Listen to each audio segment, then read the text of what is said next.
Assalamualaikum warahmatullahi wabarakatuh. Bismillahirrahmanirrahim. Alhamdulillahirabbil alamin. Wassalatu wassalamu ala asyrafil anbiya'i wal mursalin sayyidina wa habibina wa qurrati a'yunina Muhammadin wa ala alihi wa ashabihi ajma'in, amma ba'du. Benarkah Buya Yahya melegalkan orang untuk tidak sholat? Ini merupakan bagian kedua koreksi atas buku Cerdas Memahami Darah Wanita karya Buya Yahya. Pada tanggal 26 Maret, Kiai Muntako Hasyir, akun Facebook Ahmad Adi, beliau memposting sebuah postingan mengabarkan akan terjadinya pertemuan saya dengan Buya Yahya. Saya baca dulu. Beliau manusia biasa. Ini lanjutan dari postingan beliau sebelumnya di Facebook ya, yang mengabarkan bahwa Buya Yahya akan ada kemungkinan bertemu dengan saya. Beliau manusia biasa, tidak maksum, tapi saya percaya beliau orang alim yang tersambung dengan guru-guru yang agung. Akhlak dan kebesaran hatinya tak perlu diragukan. Saya setuju beliau dikritik lebih persoalan fikih. Tapi saya heran dan menyayangkan dengan sebagian orang yang terburu-buru menuduh macam-macam seolah beliau sombong atau anti kritik. Entah tidak tahu siapa yang beliau maksud dengan orang yang menuduh beliau sombong ini. Saya tidak tahu ya. Saya lanjutkan. Saya gak mungkin spill semua karena privasi beliau. Maksudnya voice note beliau dengan Buya Yahya, karena beliau ini sangat dekat dengan Buya Yahya. Saya lanjutkan. Tapi ini potongan inti saja yang saya kira beliau juga tak akan keberatan. Intinya, beliau sangat senang dan berkeinginan jumpa Kiai Nur Hasyim S.A.6. Hanya saja, ia perlu atur waktu. Nah, ini kabar baik dari beliau. Kemudian saya berkirim WA kepada Kiai Muntako ini. Tanggal 26 Maret 2025, saya berkirim WA kepada Kiai Muntako. Katipun apa tanggapan Buya? Bagaimana tanggapan Buya? Apa memang ada ibarat atau tidak? Kemudian beliau menjawab via voice note. Waalaikumsalam. Kayaknya beliau punya jawaban terkait semua itu, baik itu soal tayamum ataupun haid. Cuma beliau nggak pengen kalau bantah-bantahan, debat-debatan, apalagi via jauh, cuman nanggapin kayak gitu, kayaknya kurang kontraproduktif gitu maksud beliau. Kayaknya pengen ketemu aja, diskusi, musyawarah kayak gitu, cari titik temu. Kalaupun misalnya beliau keliru, ya beliau akan meralat misalnya, mungkin begitu. Dalam masalah ini kita sebetulnya bukan bantah-bantahan, bukan saling berdebat, karena saya sudah berkirim WA sudah lama kepada Buya Yahya dan tidak ada jawaban, tidak ada ibarat, tidak ada beliau mengirim ibarat dan lain-lain. Atau kalau memang tidak ada ibaratnya, tidak ada beliau mengatakan tidak ada ibaratnya misalnya. Jadi sebelum saya membuat video, sebelum saya memposting di Facebook, saya sudah lebih dahulu berkirim WA kepada Buya Yahya dan tidak ada jawaban sampai detik ini. Saya lanjut jawaban WA saya kepada Kiai Muntako. Kalau jawaban normatif seperti itu sudah lama saya dapatkan dari beliau melalui Ustadz Idrus. Melalui Ustadz Idrus beliau menyatakan semua ada dasarnya.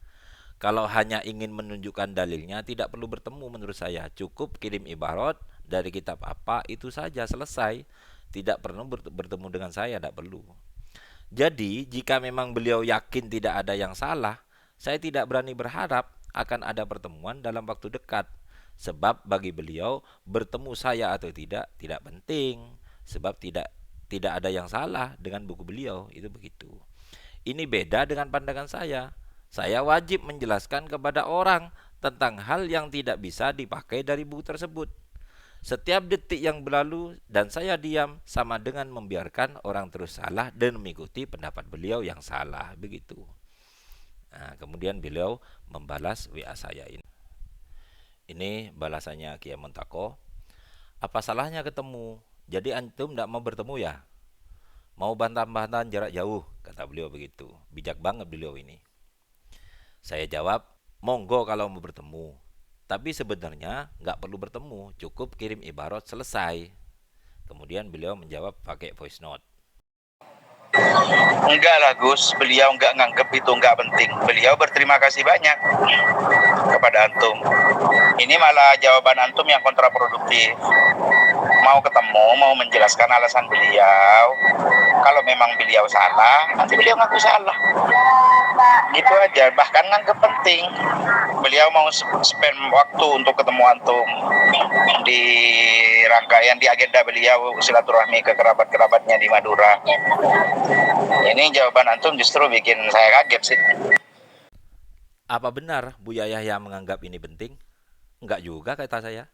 Kalau menganggap ini penting, maka mestinya Buya Yahya sejak lama sudah mengirim ibarat kepada saya. Tidak usah menunggu sampai berbulan-bulan. Sampai sekarang detik ini Buya Yahya belum bisa menyampaikan ibarat. Saya yakin, hakul yakin, 1000% yakin Buya Yahya tidak punya ibarat. Nah, makanya beliau tidak bisa ngirim ibarat. Kenapa? Tidak ada ibaratnya memang.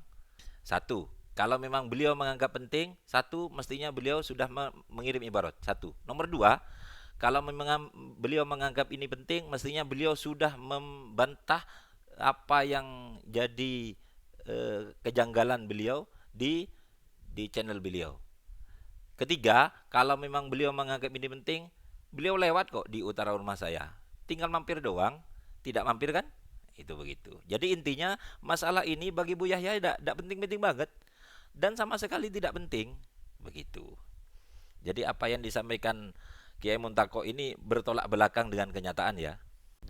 Ya maklumlah, beliau kan pencinta Buya. Jadi kalau sang pencinta itu walaupun yang dicinta salah tetap dibela, itu begitu. Lebih lanjut jawaban saya kepada Kiai Muntako di WA, kalau udah ada ibaratnya, monggo bagaimana seharusnya. Kemudian beliau menjawab via voice note, ya ketemulah biar enak, bukan bantah-bantahan aja, bukan ini, ketemu saling ngobrol. Apa salahnya saling ngobrol kayak gitu? Ketemu bertiga sama Al-Fakir boleh Gus, nggak usah rame-rame orang. Ngobrol, saling beliau mau nyamperin loh, mau ya semacam tabayun, menjelaskan alasan beliau. Kalau menurut antum nanti alasannya keliru, tinggal antum bantah langsung di hadapan beliau. Kemudian saya jawab, bebas sih kalau saya. Beliau menjawab, ya baguslah, ketemu nanti pertengahan Syawal, tak atur waktunya.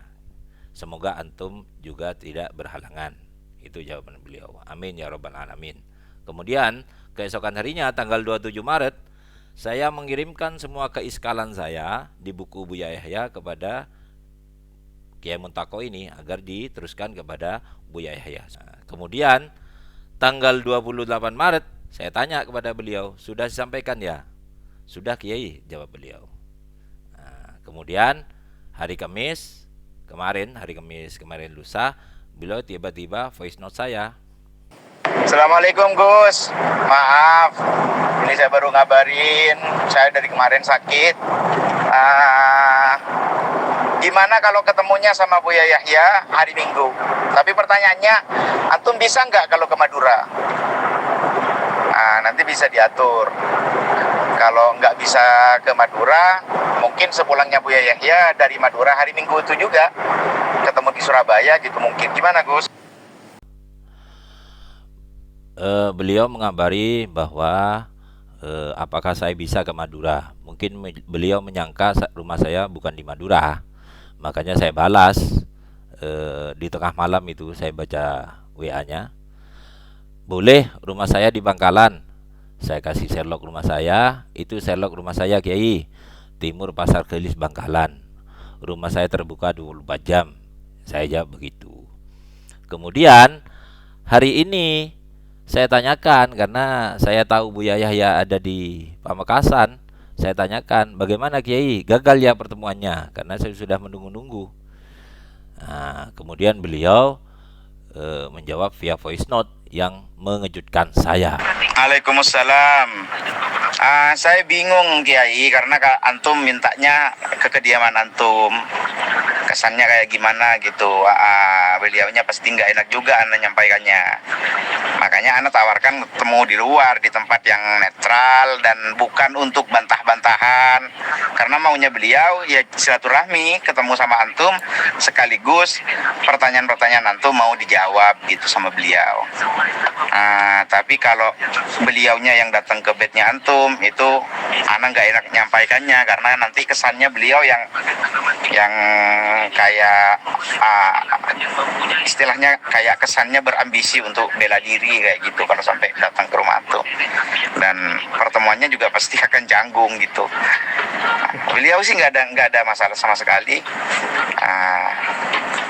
Ya tapi karena antum juga bilangnya harus ke rumah antum itu, tak pikir nggak enak juga. Ya baru keluar dari Madura kayaknya. Oh, tidak harus di rumah saya, cuman kalau mungkin saya mengira jenengan saya orang Pasuruan gitu loh, makanya ngajak di Surabaya. Ngapain jauh-jauh ke Surabaya, di rumah saya saja gitu. Ya tidak apa-apa kalau memang beliau yakin benar, tidak apa-apa. Besok saya teruskan masalah yang saya sekali, besok saya upload lagi begitu. Makasih. Ya, jiwa kemanusiaan saya agak tersinggung ini. Ini Kiai Muntako mengajak pertemuan itu di tempat yang netral. Ini kok kayaknya model niru-niru modelnya Kiai Imad, debat nasab minta tempat yang netral. Memangnya kalau debatnya di rumah saya akan dikeroyok gitu? Gimana sih? Ini aneh ini. Yang kedua, beliau ndak enak kalau ngajak ke rumah saya, ngajaknya ketemuan di jalan. Ketemuan di jalan itu di mana maksudnya? Di pom bensin? Apa di pinggir jalan? Apa di warung? Apa di masjid? Atau di toilet umum atau gimana? Ndak paham saya ini. Pola pikirnya Kiai Muntako ini saya ndak paham ini. Apakah lebih terhormat saya nemui Buya Yahya itu di pom bensin daripada di rumah saya atau bagaimana ini? Saya tidak tahu. Beliau apa ya? Tidak mengajak ke rumah saya mungkin karena saya orang kecil, jadi tidak pantas orang besar seperti Buya Yahya ke rumah saya itu tidak pantas. Mungkin menurut Kiai Muntako begitu. Ya wallahu alam. Nggak ngerti saya jalan pikirannya. Sudah, kita tidak perlu pusing-pusing mikirin jawaban dari Buya Yahya, mau ada jawaban atau tidak, sudah tidak usah dipikirkan karena saya yakin sampai Lebaran kuda pun tidak akan ada jawabannya itu karena memang tidak ada ibaratnya. Kita bahas ilmu saja. Tujuan dibuatnya video ini bukan kami tujukan kepada Buya Yahya. Kenapa kok tidak kami tujukan kepada Buya Yahya? Karena sejak awal hingga saat ini Buya Yahya tidak pernah merasa ada yang salah dalam bukunya. Walaupun sampai saat ini beliau tidak bisa menunjukkan ibarat atau dalil yang diambil dari pendapat beliau. Saya yakin kalau beliau meyakini bahwa itu salah, pasti beliau tidak akan membiarkan sedikit pun orang-orang tersesat karena pendapat salah beliau. Jadi kalau memang beliau yakin bahwa bukunya salah, pasti akan langsung diralat. Tidak usah menunggu lama, hampir 2 bulan, karena saya yang berkirim WA kepada beliau itu sejak sebelum Ramadan. Nah, sekarang sudah hampir 2 bulan berarti. Oleh karena itu, karena tidak ada reaksi beliau, ini menunjukkan bahwa beliau memang yakin bukunya itu tidak ada yang salah. Jadi fik ya, Buya Yahya merasa tidak ada yang perlu dikoreksi, sehingga tidak ada reaksi apapun dari Buya Yahya. Kalau versi saya, jadi biarkan saja Buya Yahya dengan pendapatnya. Biarkan Buya Yahya merasa bahwa itu tidak ada yang salah, biarkan. Tapi saya berkewajiban untuk membuat video ini. Saya yakin di luar sana masih banyak orang yang percaya bahwa benar dan salah itu tergantung dengan apakah ada referensinya atau tidak. Jadi kalau sampean meyakini bahwa yang mana yang benar, yang mana yang salah tergantung referensinya, maka silahkan ikuti video ini. Jadi saya merasa wajib ini menyampaikan. Untuk Buya Yahya sudah final, saya sudah lepas tanggung jawab karena saya sudah menyampaikan semua keiskalan saya terkait buku beliau. Nah, cuman saya berkewajiban menyampaikan kepada masyarakat, kepada orang-orang bahwa ada masalah dengan buku beliau, begitu. Andaikan tidak ada satupun orang yang mengikuti apa yang saya sampaikan, misalnya semua orang, wah yang benar Buya Yahya misalnya, itu saya tidak masalah. Setidaknya kelak di akhirat saya sudah tidak dimintai tanggung jawab, itu begitu. Jika Anda termasuk golongan yang memandang benar dan salah melihat siapa yang bicara, maka sebaiknya skip video ini agar tidak buang-buang pakai data Anda. Dah. Halaman 30. Mari kita baca dulu. Nomor 4. Nomor 4. Darah berhenti sebelum 24 jam. Jadi kalau ada orang haid, kemudian darahnya belum mencapai 24 jam kok berhenti. A. Jika wanita pertama kali keluar darah dan berhenti sebelum 24 jam, ada beberapa pendapat dalam hal ini. Pertama, dia harus menghukumi dirinya sebagai orang suci. Jadi ketika ada orang keluar darah, darahnya belum mencapai 24 jam kok berhenti. Misalnya keluar darah haid 10 menit lalu berhenti. Maka pendapat pertama menurut beliau ya, dia harus menghukumi dirinya sebagai orang suci. Berarti langsung sholat. Langsung sholat. Jadi kalau waktunya sholat harus sholat, maksudnya begini. Dan di saat melaksanakan sholat, dia cukup dengan berwudu tanpa harus mandi. Ini pendapat pertama. Contoh, seorang wanita pertama kali haid, dalam kurung belum punya kebiasaan, maka saat pertama kali melihat darah keluar, secara zahir ia dihukumi sebagai wanita yang haid. Kemudian jika darah berhenti belum mencapai 24 jam dari saat keluar darah hingga saat berhenti, atau jika darah dikumpulkan tidak mencapai 24 jam. Jadi ada dua ini ya. Pertama, belum mencapai 24 jam dari saat keluar darah hingga berhenti. Misalnya keluar darah jam 7 pagi. Berhenti jam 12. Jam 12 siang. Berarti mulai jam 7, 8, 9, 10, 11, 12. Berarti 5 jam.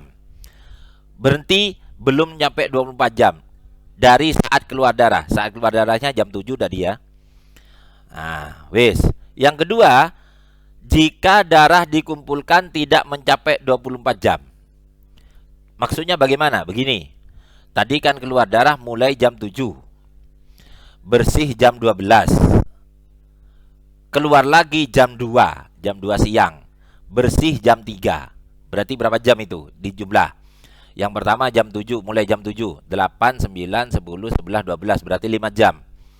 Keluar lagi jam 2, bersih jam 3. Berarti 1 jam. 1 jam tambah 5 berarti 6 jam. Berarti ketika jam 3 berhenti itu darahnya jumlahnya masih 6 jam. Maka dia wajib melaksanakan sholat dengan berwudu terlebih dahulu tanpa harus mandi wajib. Tanpa harus mandi hadas besar maksudnya nih. Dia wajib sholat karena darah keluar kurang dari 24 jam. Terus dan dia belum mempunyai kebiasaan haid. Ini pendapat yang pertama. Pendapat kedua, boleh tetap menganggap haid hingga terbukti haid atau tidak haid selama 24 jam. Jadi dia boleh menunggu. Misalnya tadi kan mulainya jam 7. Berhenti jam 12. Berarti darahnya kan belum mencapai 24 jam. Dalam hal ini masih 5 jam. Jadi menurut pendapat yang kedua ini, dia boleh menganggap haid hingga terbukti haid atau tidak selama 24 jam. Jadi pada jam 12 yang berhenti darah itu, dia boleh menganggap dirinya haid. Jam 1, jam 2, jam 3, jam 4. Sampai kapan dia boleh menganggap dia haid? Sampai dia terbukti haid atau tidak. Nunggu selama 24 jam. Jadi kalau menurut pendapat yang kedua ini, dia boleh nunggu sampai 24 jam. Berarti kalau mulainya keluarnya jam 7, jadi besok sampai jam 7 berikutnya. Contoh, seorang wanita pertama kali haid, dalam kurung belum punya kebiasaan. Maka saat pertama kali melihat darah keluar, secara zahir ia dihukumi sebagai haid. Kemudian jika darah berhenti, belum mencapai 24 jam dari saat keluar darah hingga saat berhenti, dan jika darah dikumpulkan tidak mencapai 24 jam, kasusnya sama ya dengan yang di halaman 30, maka dia boleh menunggu hingga melampaui 24 jam dari saat pertama keluar darah. Dalam hal ini, ketika setelah menunggu 24 jam itu ada dua kemungkinan. Dia akan menunggu kan, mulai jam 12 yang berhenti itu menunggu tidak sholat. Maka akan terjadi dua kemungkinan. Nomor satu, jika setelah melampaui 24 jam, dalam kurung dalam sehari semalam, dan darah yang keluar jika dikumpulkan tidak mencapai 24 jam, maka dia langsung melaksanakan sholat cukup dengan berwudu tanpa harus mandi. Jadi setelah keesokan harinya, jam 7 keesokan harinya, ternyata darahnya tidak keluar lagi, nggak nyampe 24 jam tetap, karena yang keluar dari jam 7 sampai jam 12 kemarinnya begitu. Maka dia langsung melaksanakan sholat cukup wudhu, tidak usah mandi. Kenapa? Ternyata karena darahnya bukan darah haid. Dia wajib sholat. Kenapa kok wajib sholat? Karena darah kurang dari 24 jam. Nomor 2, dia belum punya kebiasaan haid. Nomor 3, darah berhenti setelah melewati 24 jam dalam satu hari satu malam. Kemungkinan yang kedua, dan jika darah dikumpulkan telah mencapai 24 jam, maka saat itu dia wajib mandi besar. Tadi kan menunggu 24 jam ya. Ternyata darahnya itu mencapai 24 jam, maka dia wajib mandi besar. Kenapa kok wajib mandi besar? Karena darah keluar telah mencapai 24 jam, dan dia belum punya kebiasaan haid. Darah berhenti setelah 24 jam. Halaman 32. Pendapat ketiga, boleh tetap menganggap haid hingga terbukti haid atau tidak hingga hari ke-6 atau ke-7, yaitu kebiasaan haidnya wanita. Wanita biasanya haidnya 6 atau 7 hari. Contoh, seorang wanita pertama kali haid, dalam kurung belum punya kebiasaan, maka saat pertama kali melihat darah, secara zahir ia dihukumi sebagai haid. Kemudian jika darah berhenti, belum mencapai 6 atau 7 hari saat keluar darah, dan jika darah dikumpulkan tidak mencapai 24 jam, maka dia langsung melaksanakan sholat dengan wudhu tanpa harus mandi besar, dan wajib sholat tanpa mandi besar.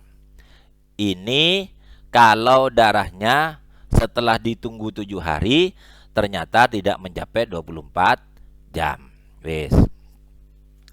Adapun jika darah dikumpulkan telah mencapai 24 jam, maka saat itu dia wajib mandi besar. Artinya, jika darah keluar lagi dan kemudian berhenti, dan saat digabungkan antara darah pertama dan darah kedua, ketiga, dan seterusnya belum mencapai 24 jam, maka dia menghukumi dirinya seperti saat darah pertama kali keluar. Artinya, dia boleh memilih antara ketiga pendapat tersebut di atas. Begitu seterusnya, jika darah keluar lagi, kemudian berhenti, kemudian saat digabungkan dengan darah sebelumnya, belum mencapai 24 jam, maka dia boleh memilih antara 3 pendapat tersebut di atas. Dan dirinya baru akan dihukumi sebagai orang haid jika darah tersebut digabungkan mencapai 24 jam. Ini di sini paham ya apa yang dijelaskan oleh Buya ya. Buya Yahya tadi yang tertulis dari halaman 30 sampai 32 tadi. Wanita yang pertama kali haid dan darahnya berhenti sebelum mencapai 24 jam, maka 1. Langsung berlaku suci tapi tidak perlu mandi untuk sholat ya. Jadi begitu berhenti maka langsung berlaku suci, tidak perlu mandi. Nomor 2, boleh menunggu tidak sholat hingga mencapai 24 jam. Jadi misalnya keluar 5 jam kok berhenti, nunggu sampai sehari semalam. Nomor 3, boleh menunggu hingga hari ke-7. Jadi misalnya jam 7 keluar, jam 12 bersih, belum mencapai 24 jam ya, maka dia boleh menunggu hingga hari ke-7. Tidak sholat sampai hari ke-7. Mari kita uji pendapat Buya Yahya ini, benar apa tidak. Ibarat pertama. Ini saya ambilkan dari kitab Tuhfatul Mustad. Kitab Tuhfatul Mustad ini menjadi rujukan dari buku Buya Yahya tersebut. Di daftar pustaka ada ini. Bismillahirrahmanirrahim. Tuhfatul Mustad juz 1 halaman 747. Wa bi mujarradi ru'yatid dami li zamani imkanil haidi, dan dengan melihat darah pada masa imkan haid. Maksudnya imkan haid itu umur 9 tahun ya. Wanita umur 9 tahun ke atas kok melihat darah, yajibu iltizamu ahkamihi, maka wajib memberlakukan hukum-hukum haid. Maksudnya bagaimana? Haram sholat, haram puasa, haram kumpul suaminya, begitu. Jadi begitu melihat darah langsung berlaku hukum haid. Jadi perempuan atau wanita umur 9 tahun melihat darah setetes, 2 tetes, atau 10 menit, maka langsung berlaku hukum haid. Summa ining koto'a qabla yaumin wa lailatin bana annala syai'ah. Kemudian jika darahnya berhenti sebelum sehari semalam, artinya belum mencapai 24 jam, bana annala syai'ah, maka jelaslah tidak ada sesuatu, artinya bukan haid. Karena bukan haid, fatakdi sholata dzalika zamani, maka wajib mengkodok sholat yang ditinggalkan pada masa di keluar darah itu. Kan tadi ketika keluar darah dia berlaku hukum haid, tidak boleh sholat. Ternyata kok darahnya berhenti sebelum mencapai 24 jam, maka wajib mengkodok sholat tersebut, sholat yang ditinggalkan ketika masa haid. Wa illa bana annahu haidun. Kalau mencapai 24 jam, ini illa dari summa ining koto'a ya. Kalau mencapai 24 jam, maka jelaslah itu hukumnya haid. Wa kadza fil inqita'i, demikian juga hukum berhentinya darah. Bi angkanat, dengan sekiranya seorang perempuan itu lau adkholatil kutnata, jika seorang perempuan itu memasukkan kapas ke kemaluannya, kharajat baydo'a nakiyatan, maka kapas itu keluar dalam keadaan bersih. Artinya orang itu jam 7 keluar ya, kemudian jam 12 berhenti, bersih darahnya. Gimana cara ngecek bersihnya darah? Ambil kapas, ditempelkan ke kemaluan bagian dalam. Yang dimaksud kemaluan bagian dalam ialah kemaluan yang tidak kelihatan ketika jongkok buang air. Ditempelkan ke kemaluan bagian dalam, kok ternyata kapasnya itu bersih, tidak ada bercak darah, berarti itu dihukumi ingkito. Maka kalau ingkito gimana? Fayal zamuha, maka wajib bagi perempuan itu hina idin, ketika ingkito ini, iltizamu ahkamit tuhri, mewajibkan hukum-hukum suci. Jadi ketika dia itu ingkito, wajib sholat. Jadi kalau di atas membahas orang kalau begitu melihat darah, maka berlaku hukum haid di atas, wa bi mujarradi ru'yatid dami. Kemudian di bawah ini membahas wa kadza fil inqita. Demikian juga kalau melihat putusnya darah, berlaku hukum suci. Jadi jelas ya, ini dua pembahasan berbeda. Kalau di atas itu membahas ketika melihat darah, maka wajib berlaku haid. Ketika melihat inqita, wajib berlaku suci. Di sini tidak ada perincian sebagaimana yang disampaikan oleh Buya Yahya. Kalau Buya Yahya memerinci ada 3 pendapat, ternyata yang ada di kitab ini hanya 1 pendapat. Wallahu alam, 2 pendapat Buya Yahya itu dapat keterangan dari mana, dan saya belum pernah menemukan. Tsumma in ada qabla khamsata asyara, kemudian jika darahnya kembali lagi sebelum masa 15 hari, kafat, maka dia harus menjegah sholat, meninggalkan sholat. Wa ining kotoa, kalau putus bersih lagi, fa'alat, maka kerjakan sholat. Wahakadha, dan demikian seterusnya. Jadi sholat tidak sholat, sholat tidak sholat, itu terjadi. Kalau keluar darah tidak boleh sholat, begitu inqita wajib sholat. Wahakadha, demikian ini diberlakukan hatta tamdiya khamsata asyara, hingga lewat 15 hari. Kalau lewat 15 hari bagaimana? Kalau darahnya itu ternyata lewat 15 hari, fahina idin turaddu kullun ila maraddiha al-ati.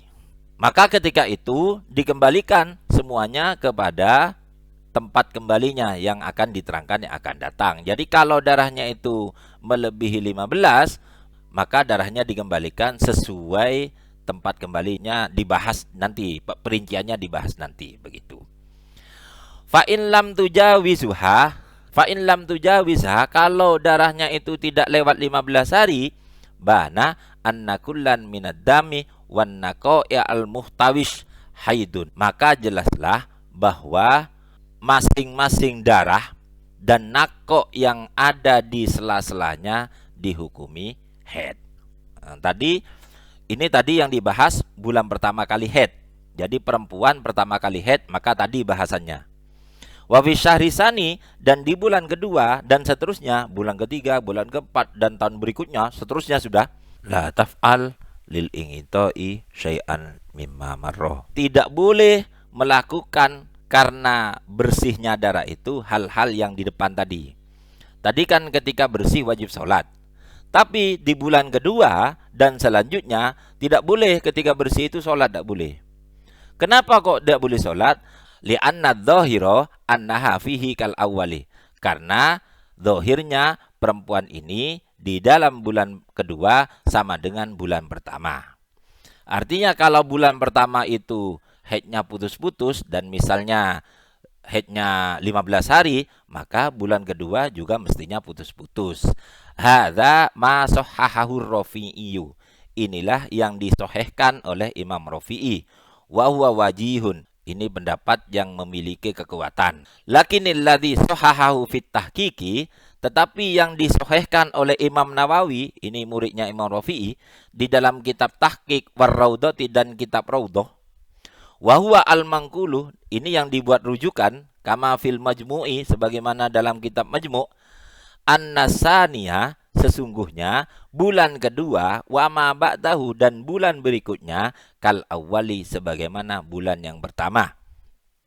Jadi kalau menurut Imam Nawawi, ini bulan kedua, bulan ketiga, bulan keempat sama dengan bulan pertama. Maksudnya bagaimana? Ya setiap bersih wajib sholat, keluar haid lagi, bersih wajib sholat. Itu begitu kalau menurut Imam Nawawi.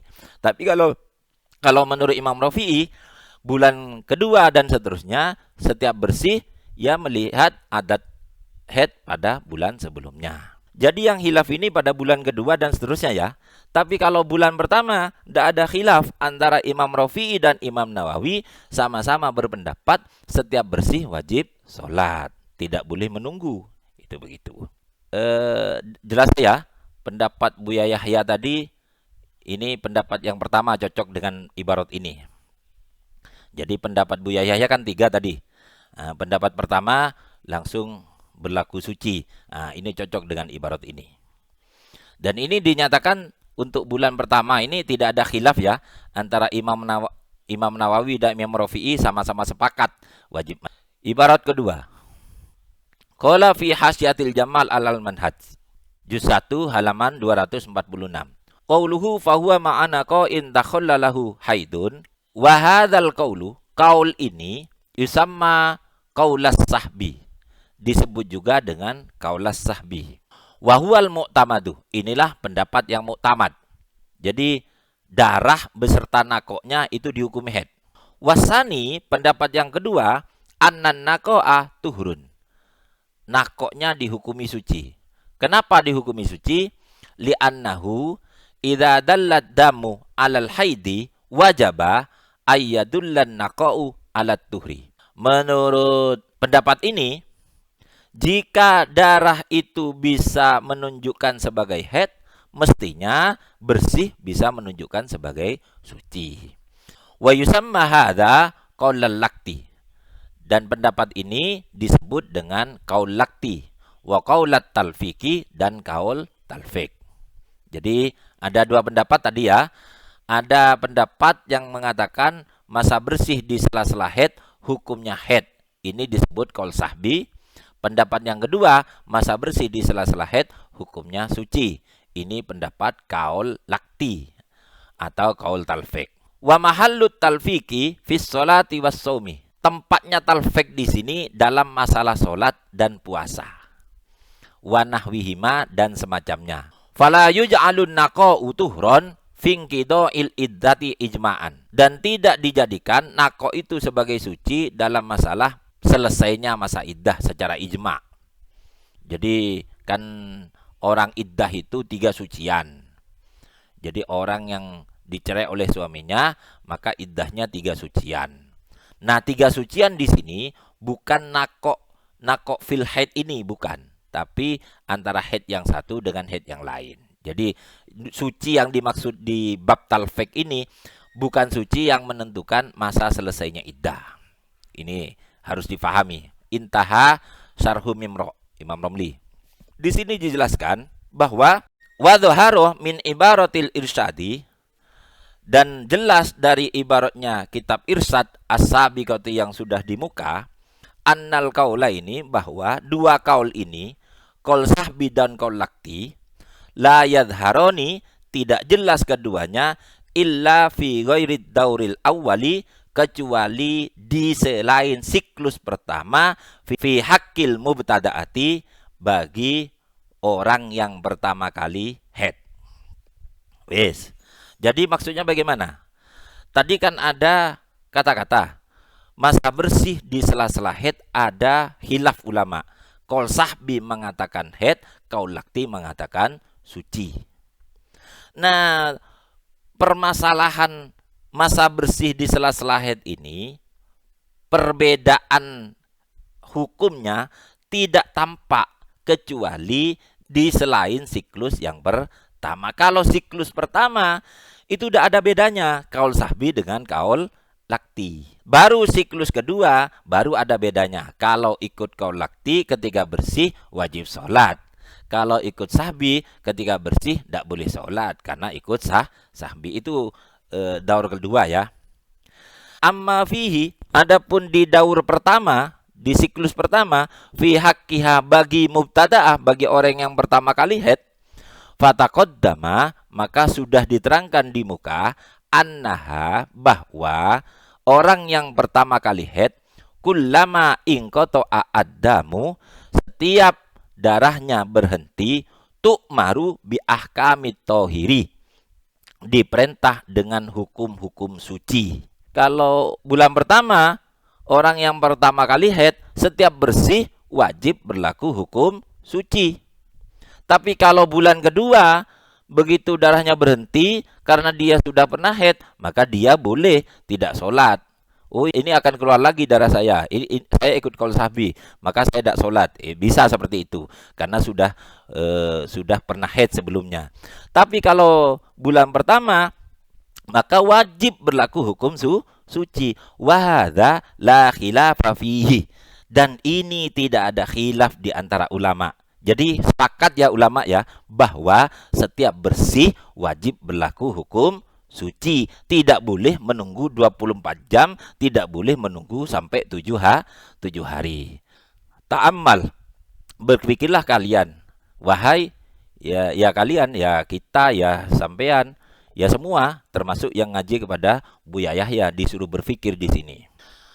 Ibarat ketiga, qala ashabuna, berkata ashabus Syafi'i, santri-santrinya Imam Syafi'i berkata, idang koto ada muha, jika darahnya berhenti, faroat yauman wailatan daman, dan dia melihat sehari semalam darah, wa yauman wailatan nakoan, dan sehari semalam bersih, au yaumaini wa yaumaini fa aktsaro, atau melihat 2 hari darah, 2 hari bersih atau lebih, 3 hari darah, 3 hari bersih misalnya, falaha halani, maka perempuan ini ada 2 keadaan. Ahaduhuma yang qati udamuha, keadaan pertama darahnya berhenti, wala yatajawaz khamsata asyara, dan tidak melewati 15 hari. Sudah ada 2 keadaan ya. Keadaan pertama darahnya tidak melewati 15 hari. Wasani yujawizuha, keadaan yang kedua darahnya melewati 15 hari. Titik.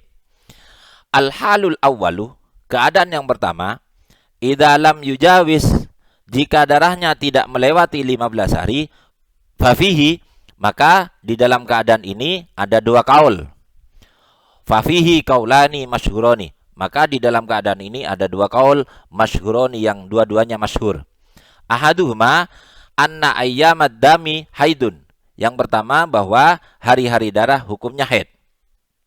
Wa ayyaman naqai tuhrun, hari-hari berhenti dihukumi suci. Wa yusamma qaulat talfiki, dan demikian ini disebut kaul talfik, wa qaulal lakti, dan kaul lakti.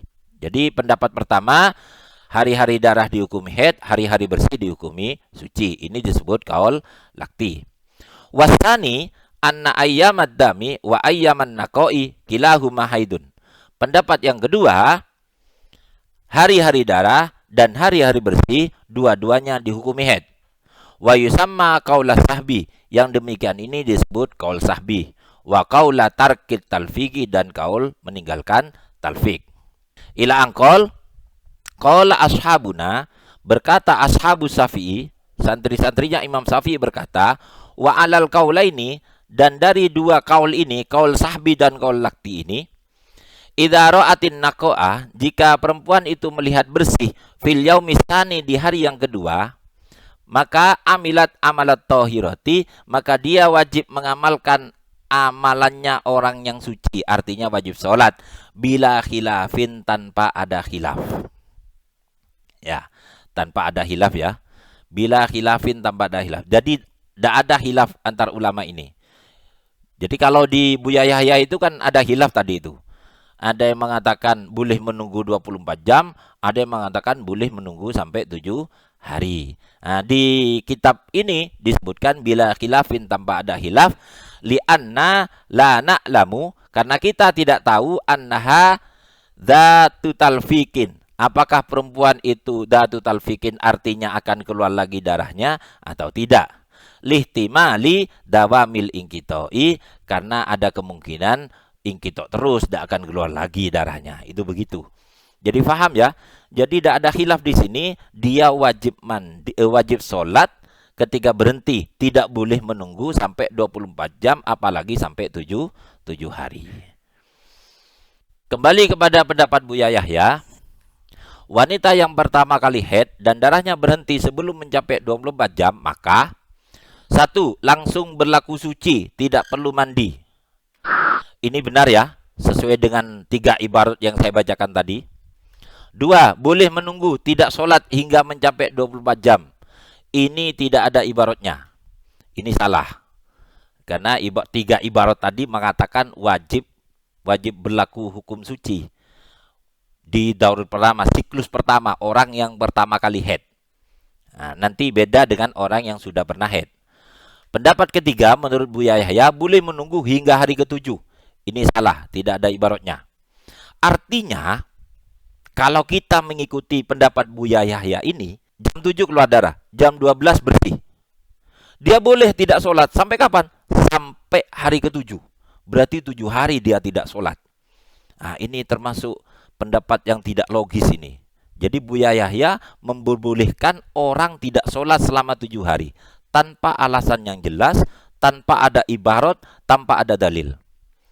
Ini bertentangan dengan semangat beliau ketika menerangkan tayamum di pesawat, sampai beliau mengatakan sah tayamum pakai jok pesawat tanpa ada ibaratnya itu.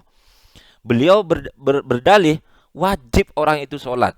Jangan sampai orang tidak sholat. Tapi di dalam masalah ini beliau mentolerir orang tidak sholat sampai hari ke-7, sampai 7 hari. Lah ini ibaratnya di mana? Kalau ada ibaratnya, kalau doif sekalipun, monggo silahkan. Tapi ini tidak ada ibaratnya. Dan di Majmu' tadi dikatakan la khilafah, tidak ada khilaf. Di kitab Hasyatul Jamal juga tadi tidak ada khilaf. Nah, saya tidak tahu ini beliau ambil pendapat dari mana. Mungkin antum semua yang pernah mondok, yang pernah ngaji bab haid dan lain-lain, mungkin pernah menemukan pendapat yang semacam pendapatnya Buya Yahya, monggo di-share kepada kita. Nah, biar biar saya bisa menambah ilmu saya. Itu seperti itu. Bersambung di bagian ketiga. Wallahu a'lam bishawab.